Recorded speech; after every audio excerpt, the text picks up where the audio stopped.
And we're live now, so welcome everybody, and it's really great to be here for another Digital Collab edition. This time we are broadcasting live within the Americas time zones. I know it's a little bit too early for the colleagues that are watching us in the Pacific Daylight Time Zone. It's 6 a.m. there, but I think it's pretty normal times to start the day in the rest of the US, where we have here two dear guest speakers today in the panel from the US, Ellen Fronsky and Michael Randall. And also, because this is a global world and this is also a global event, I have here with me a dear colleague, Anna Neves. I'm calling her colleague because she's also facilitating lots of meetings in her background as a knowledge manager. On that sense, she's not my colleague. I'm an organizational psychologist. Anna is a knowledge manager. But we all here host meetings, and that's what makes us colleagues in this realm of facilitation. So, dear friends, thanks for watching. Let me start by introducing myself. I have prepared here a video that I would like to start sharing with you now.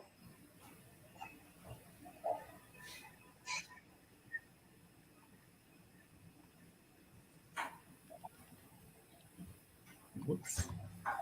How are you there? Well, but I will introduce myself. So, Paul Nunes Dia, and I have started a book series on architecting collaboration, along with other renowned digital facilitators. This last book is called Beyond Virtual Meetings, and it's all about the meeting experience being enhanced or augmented by digital tools for collaboration. This is the scope of this book, and I hope you like this event today, as we'll be discussing through these themes all together here now. And up to my dear guest speakers to introduce themselves. I've already asked them if they can share something about their professional lives that they usually do not share with their audiences. And starting alphabetically, Anna. Hello, everyone. Thank you very much for the invitation to be here. And so I have a computer science degree. I live in Portugal, and something that people will probably not know about me is I love crocheting. And if you ask what that has to do with anything that we're talking about, it's about weaving. It's about making things happen. It's about connecting, using thread to make patterns. And that is one of the things that fascinates me about bringing people together with conversations and facilitation dynamics. So that's me. Thank you. Thank you so much, Anna.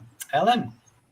Good morning. Pleasure to be here. I'm in the United States. I'm in New York, actually in Manhattan. And I have a company of my own called Fi Services, and we like to say we're where technology meets collaboration. And I would tell you that we were asked to speak about something that's changed or personal or happened for us in this environment. And I would say that before the pandemic, we were very focused on use case development, that we found that we worked with companies to select collaboration tools and then to develop use case and move toward adoption with them. And that our focus has really changed to a much more personal experience, really working with our clients to not only be able to work together, but to maintain their environment together that they had before. So to maintain those relationships, to have those celebrations, to be, in some cases, almost as though they were a family. So focusing on the personal in the collaboration space. Fantastic. And this is last but not least, Michael. Hello, everybody. I'm Michael Randall. I live in Washington, D.C., so I'm a few hours away from Ellen, but we connect virtually as we do these days. So I was thinking about this kind of unique thing, and maybe a little bit different from Anna. My first degree was in English literature, And I think it was actually the perfect background for working as a digital collaborator, digital facilitator. Because what I was learning how to do there was to ask questions and make sense of a lot of very, very different views, information that aren't necessarily coherent. So my work now through my company is about working with organizations and teams that are going through change, organizational development, change management, facilitation. And so a lot of that is about different views, different opinions, and trying to bring them together. And so what I really kind of enjoy is how technology can help this all to happen. And I'm always trying out new things. And so what I'm trying out today for the very first time is live streaming. So this is a new experience for me, and I'm curious about this platform and how it enables us to have a conversation and reach out to many of you located around the world, both today and in the future. Fantastic, fantastic, Michael. I'm glad that you're experiencing live stream. It was for me also a surprise when LinkedIn awarded me the right to broadcast live on LinkedIn. But of course, the studio we are using today, which is from StreamYard, is also broadcasting on YouTube and on our Facebook page. So we are being seen by as many viewers as we can get. And definitely, in order to start our conversation, maybe we could do a little bit of a check-in. And for instance, telling our guest participants here and also sharing with our viewers, what is it that I could be doing if I was not in this broadcast today? And I'm sure that you are all busy persons with lots of to-do lists. And definitely that's probably what I have to think is that, well, if I was not here, I was probably trying to organize my next event. And it makes me sort of, an event geek or something. And that's perhaps what I need to leave behind in order to be fully present here with you today, checking in. Who is next, please? Are we still in alphabetical order? I can go next. Well, there's some work I need to prepare because I'm facilitating a community around innovation and knowledge management. So, and I need to take care of that community, and I'm parking that now for the moment so that I can be here with you today. Thank you, Anna, for your check-in. So I do a lot of connecting and learning about collaboration tools, and there are two that I'm exploring and developing relationships with at the moment. And I would be working on both of those. So reaching out to people, reaching out to partners. And I do work with a team of partners who facilitate in different platforms as well. So I would be developing those relationships. And that's new to me now as well. Thank you, Alan, for your check-in. Michael? Yeah, well, what I'll be turning to after I finish this session is working with a client. We are supporting them with diversity and equity work. And in normal times, this work would be taking place in person because they're all located from one office. But the pandemic has forced it to be all digital, all virtual. And one of the things we're looking at right now is developing a learning program about unconscious bias or implicit bias and microaggressions, which is a really important topic when it comes to diversity and equity. And we're trying to be really thoughtful about how do we use the best features of our virtual environment to help people on this very sensitive and very personal topic. And really looking forward to how we can use that to be an impactful learning experience and supporting people in that company as they move forward. Definitely. Thank you, Michael, also for your check-in.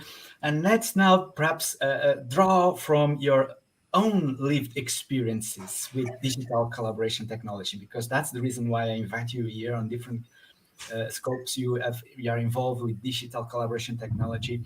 And my question to you would be, what should we be avoiding? What should we be avoiding in order to be more productive with digital collaboration technology? So I could start. I think there are two things we should be avoiding. So we should be avoiding adopting technologies and not providing the ongoing support for people to transform their analog use cases into the digital realm. So I find in a lot of instances, people are invested in the technology, they get an initial onboarding and then links to videos. And it's upon them to adopt it and integrate it into their work. And we've always been very focused on that integration and ongoing support for integration. And I think as well that there needs to be a focus on the people. So I think about a company that we worked for, it was mostly agile scrum teams, and they had very close relationships. They had celebrations together, they had parties together, they had dinners together. And somehow thinking about how to maintain these relationships in this environment, because they're so important to the company, so important to the people. And I feel like there are innovative ways we need to make them happen so they're not lost. They're really the backbone of how people work. Great. Anyone else want to chime in?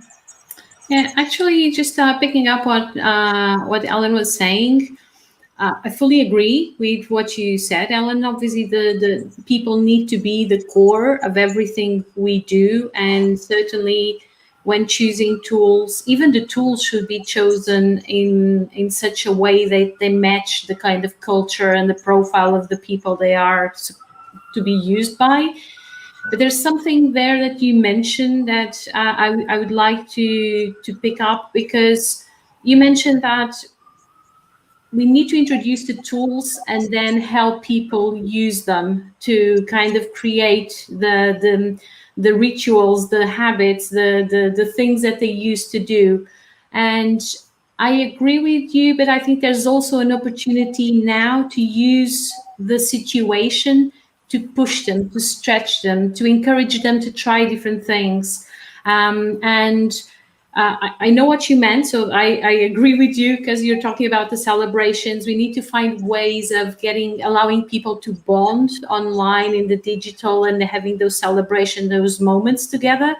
But for instance, just the idea of meetings, we have a huge opportunity now in terms of organizations to rethink the concept of meetings and question the meetings we have, the format, but also even their existence.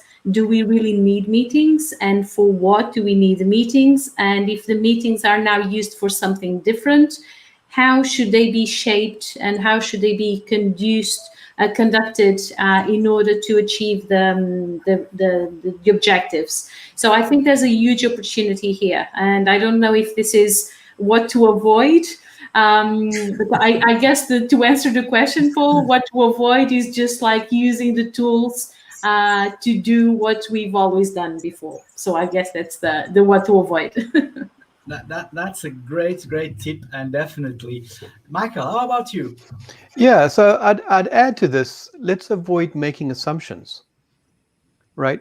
And at a very simple level, avoid making assumptions about who are the people that are going to participate. So I had an experience about 4 years ago.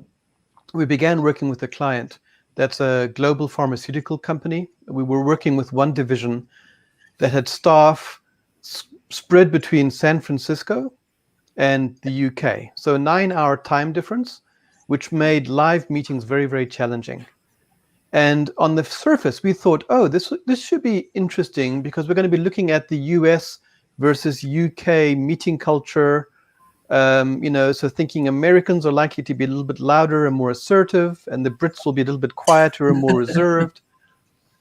And then I saw the lists of staff in each country, and my assumption was blown apart, because, in the British office were people from Greece, Italy, France, Spain, India, China, right?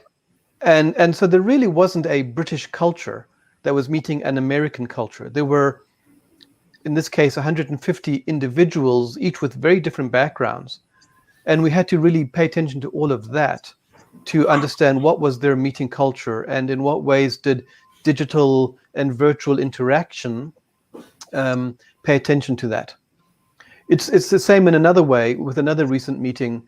working with people in Bangladesh and the Philippines. Again, many of the participants that I interact with as professionals have often had higher education outside of their home countries. So they've actually picked up not just language fluency, but also digital fluency that many of their compatriots might not have. So we can't just assume that because somebody comes from a particular place or a particular culture, that they will fit some stereotype. So we really need to understand the individuals and the people and factor that into how we design and facilitate collaboration. Definitely. And thank you so much for this insightful first round. And I will probably ask you now the obvious question, which will be, what should we not be avoiding?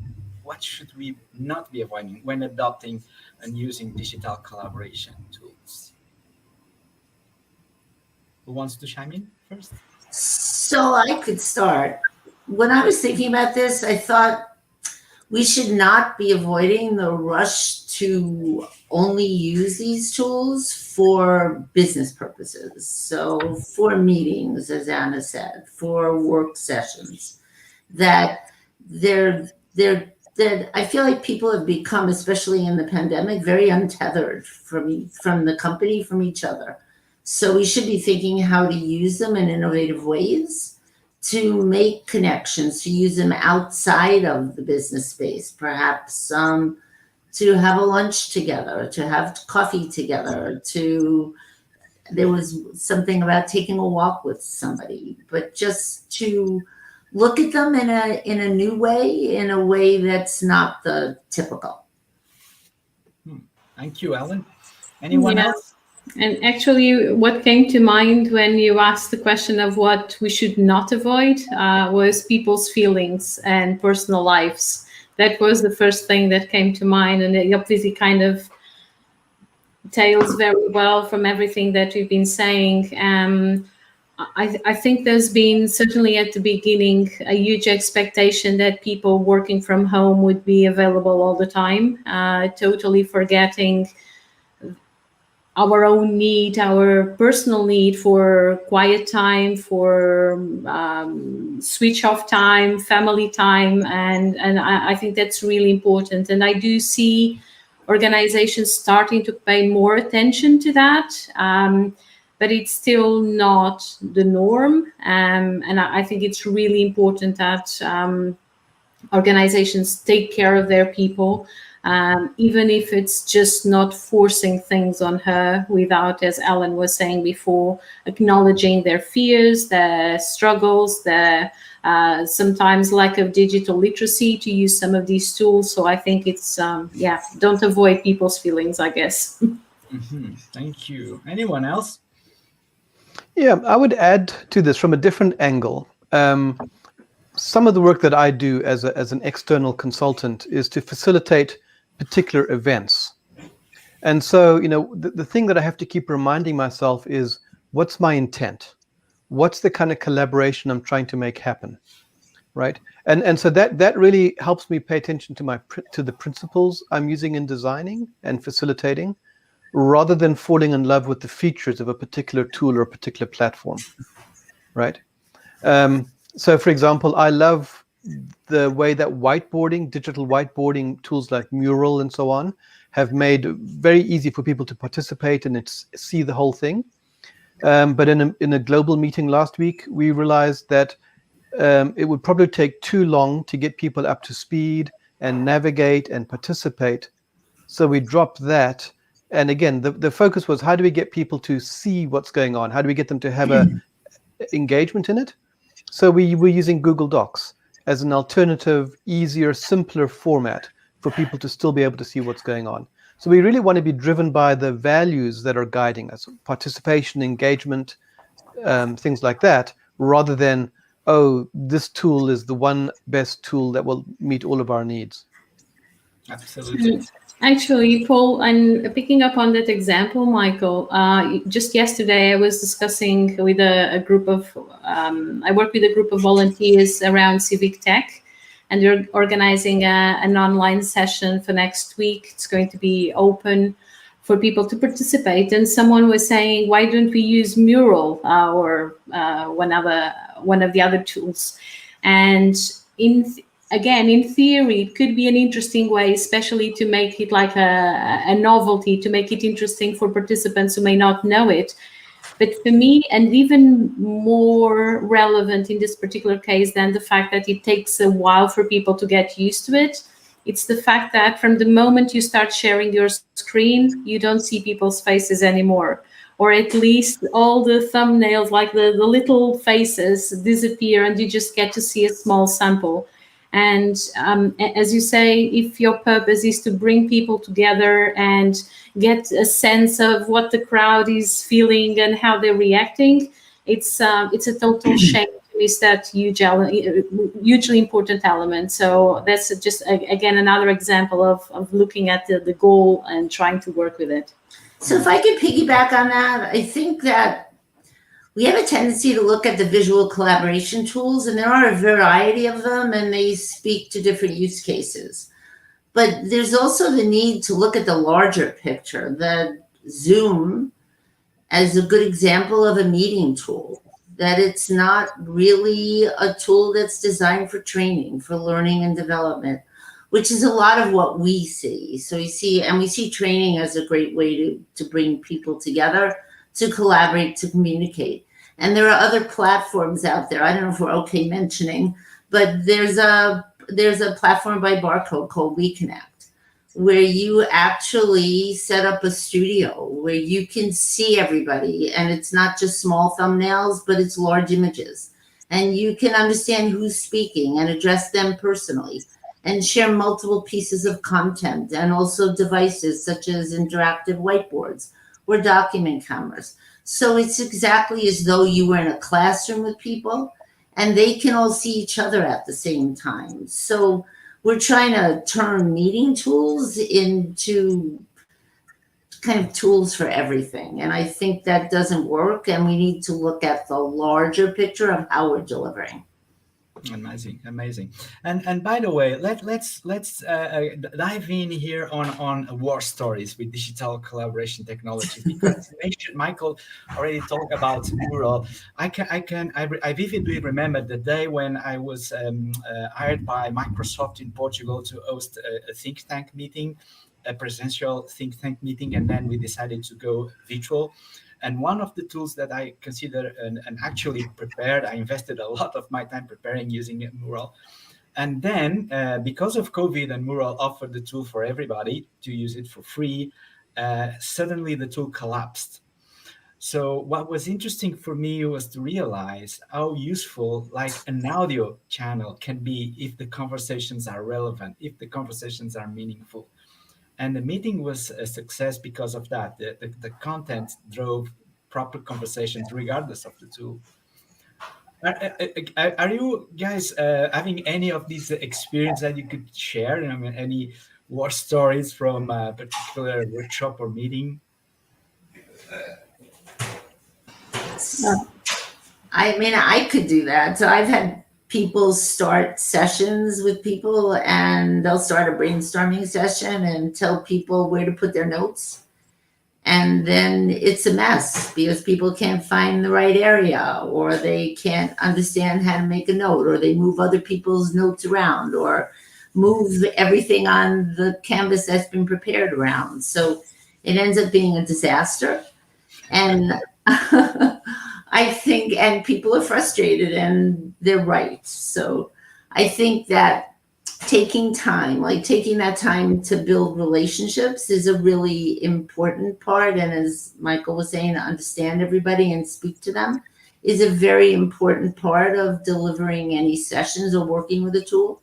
And the same thing of taking the time to prepare people, to give them the ability to work in the capacity that you need them to, not to teach them all the features of a tool right at the go, but to give them the digital competency so that they can be successful. I think time is it. I think we're always in a hurry. We have a time limit. We're going to get something accomplished. We're going to dive right into it. And we need to take a step back and think about what people need personally before they can be successful and comfortable with what we're asking them to accomplish. Fantastic. We have here one comment from our audience on the reshaping meetings, as Anna already commented that, and the need to rethink the objectives of the meetings. Are we really obliged to rethink the objectives of meetings when using digital collaboration platforms?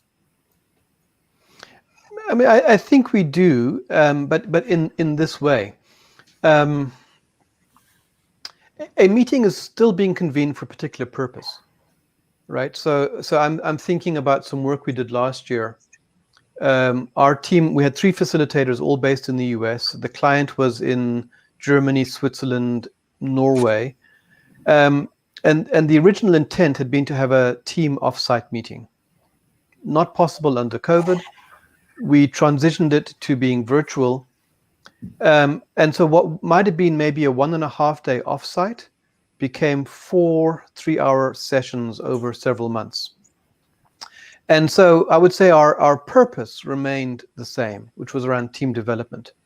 But what we had to do was shift the objectives of what's achievable within each session, right? And we went back and forth a lot about how long can we ask people to stay online and how long can we anticipate that they can stay engaged. And we ended up pushing it to be a 3-hour session, which was longer than many of them that we did. But we felt that the nature of the work required, we had time for relationship building in the work. We had time for sort of ideation and generation of ideas and conversations, and time for synthesis. And to squeeze that into 1 or 2 hours was not really ideal. And we didn't want to strip out relationship work or the synthesis. So we really had to think about sort of if we have our overall driving purpose for the whole project, what are the objectives for each session? And then within each session, how do we make sure we have a good balance between the relational work and the task work? So again, overall, we achieved the whole thing, but we rethink the objectives for each individual session. Mm-hmm. That's great. Anyone else would like to chime in on there, and then I will change a little bit subject. I was just going to say that, for instance, when I mentioned meetings, I was thinking of lots of different things, but mostly even like the weekly meetings, that every project team usually meets every week for a meeting. And in some cases, those meetings are important to bond, to bring people together, to give the team or the team members a sense of each other. And that's really important. So that justifies the meeting. But sometimes those meetings are not because of that, because people are meeting in other places, or they literally sit next to each other in the office, or they are online all the time. So those meetings are a question of habit. It's because things have always been done like that. And those are the meetings that I was questioning, or saying that we have a golden opportunity to rethink those, because most of those meetings are about going through what happened the week before and revising the things that need to be happening the next week. And most of that work actually can happen online, online, but asynchronously. So those are things that people can get into the habit of sharing on an ongoing basis. Working in the narrative, sharing what they're doing, the challenges they're facing, the people they've met, the things that they've learned on the way, and using those meetings not to go through a list of tasks, because that's something that every tool in the planet can give you in one way or another, but actually going through how you're feeling about things, the things that cannot be written about, the challenges that you fear or that you are foreseeing in the project ahead. So meetings become more of a time for decision making, more of a time for learning, and really about bonding the relationship and increasing the probability of success for the project, rather than a managerial and administrative thing that happens because it has always happened like that before. So that. But anyway, we're still on an issue of time. We have here Michael Goldman, the challenge that clients are becoming more demanding. in terms of what we want to accomplish. This obviously counters what we are already discussing here, Michael. And there's a lot of client education that also needs to be done, I guess. And this is perhaps what we could be talking on a different conference, not this one, unfortunately. But But I getting would back just can I just speak to Michael's comment, because that's not only a virtual collaboration digital world challenge. If I think back to when I began in my career 25 plus years ago, we used to commonly go away for a 10-day learning experience. We used to commonly run 5-day training programs. We used to commonly facilitate 4 or 5-day planning sessions, right? And the whole company would come together and we would go through this process. And now it's things like, well, we're going to do that in 1 or 2 days or even less. So there's this pressure that people have put themselves under to kind of do things quickly, briefly. And I think there's a consequence of that. And so that's what I really enjoyed about this client we had last year in Germany, where they were willing to not just come in for the 3-hour sessions, but to have the work be doing that 4 times over several months, right? So they weren't looking to make it all happen at once. They gave themselves time, and there was actually some really interesting things that could happen in between the sessions. And we haven't spoken about that very much so far today, but implied with digital collaboration is also the asynchronous work, and how asynchronous work, again, using many of these tools, can do a lot of really important preparation or processing, synthesizing, collecting further information to feed into the next session. So we really need to think ourselves not as tied into particular timed events, but how we're working with the whole range of space-time to support whatever the group process is. Yeah, and I guess that we've all heard before that idea that why did you write a 2-page report? And the person says, because I didn't have time to write a shorter one. And I think with our meetings and our gatherings nowadays is, why do you have a 1-day long session? Because we didn't have time to prepare a shorter one.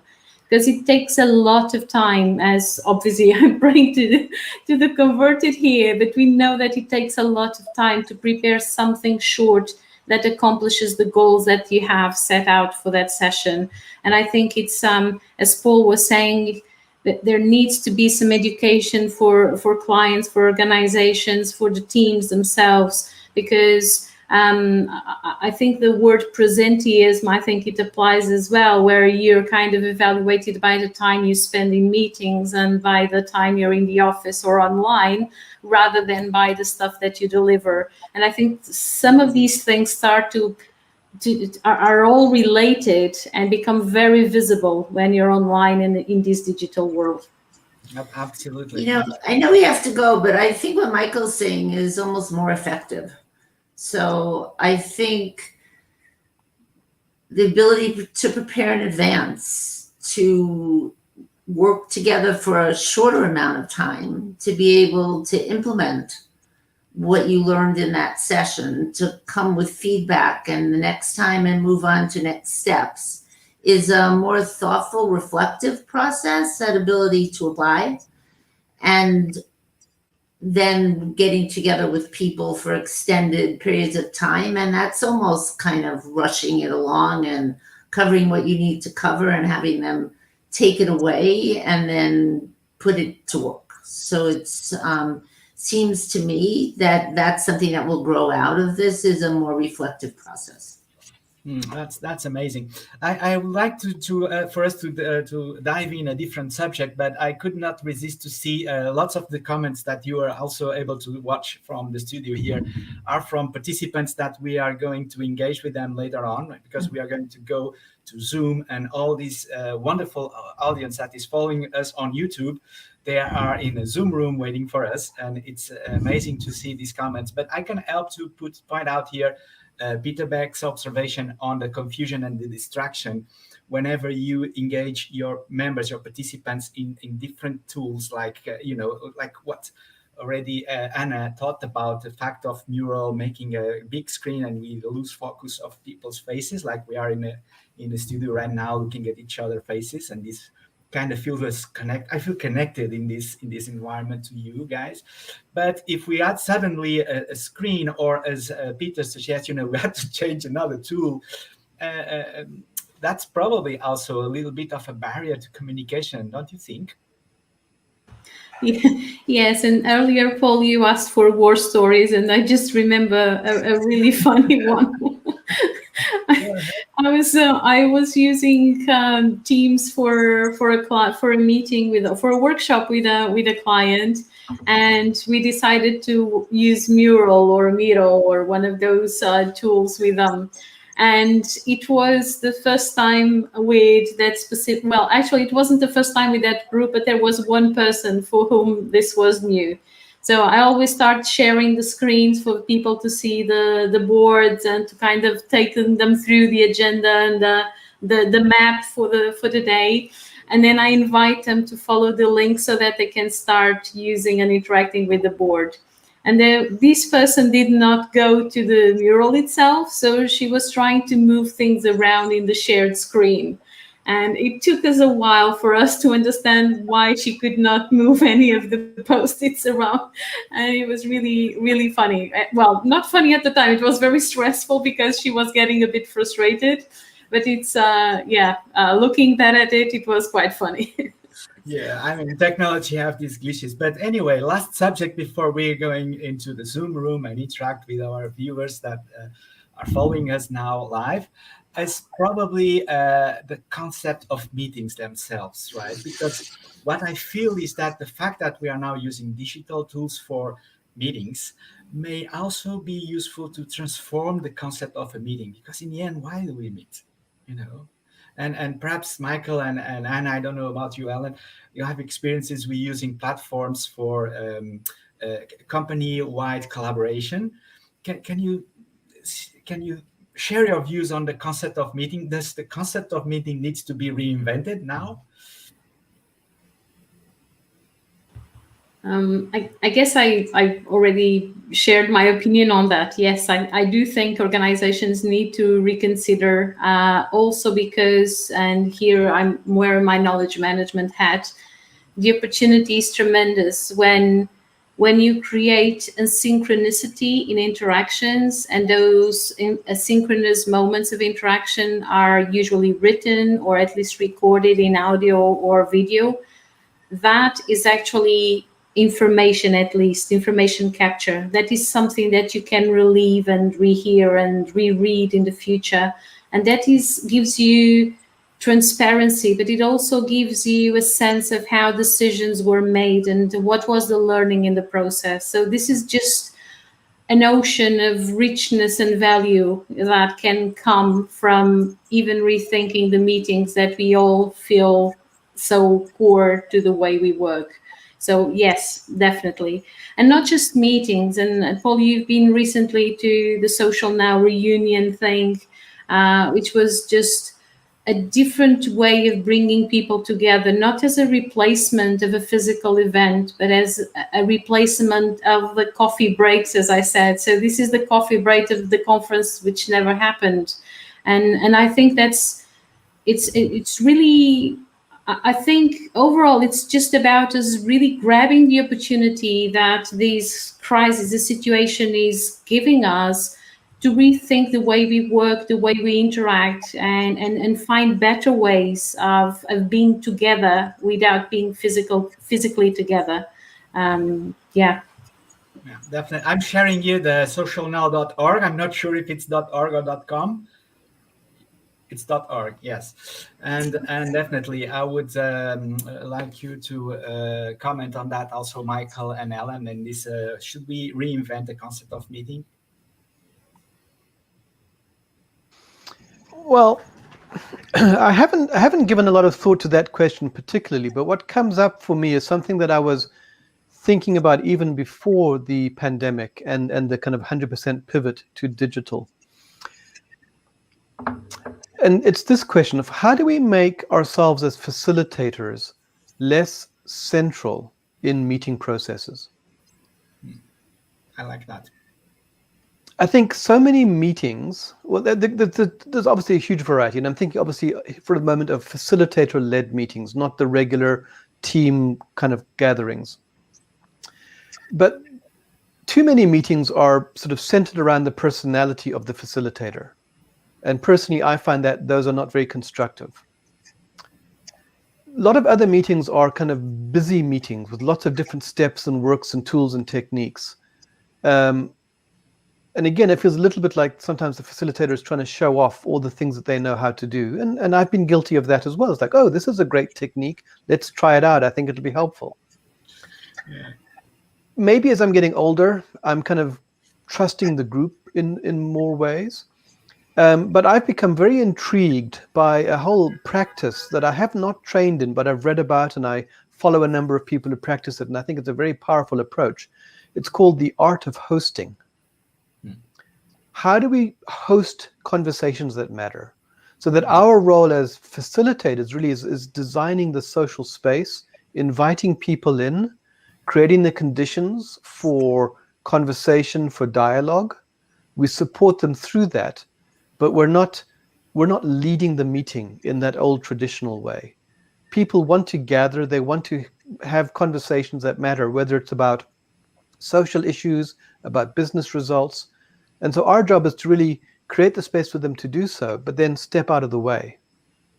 And I think that takes a lot of work by the facilitator in terms of their own inner attitude, that their ego is not at the center, that they need to be in control, or they need to predict what's the next step.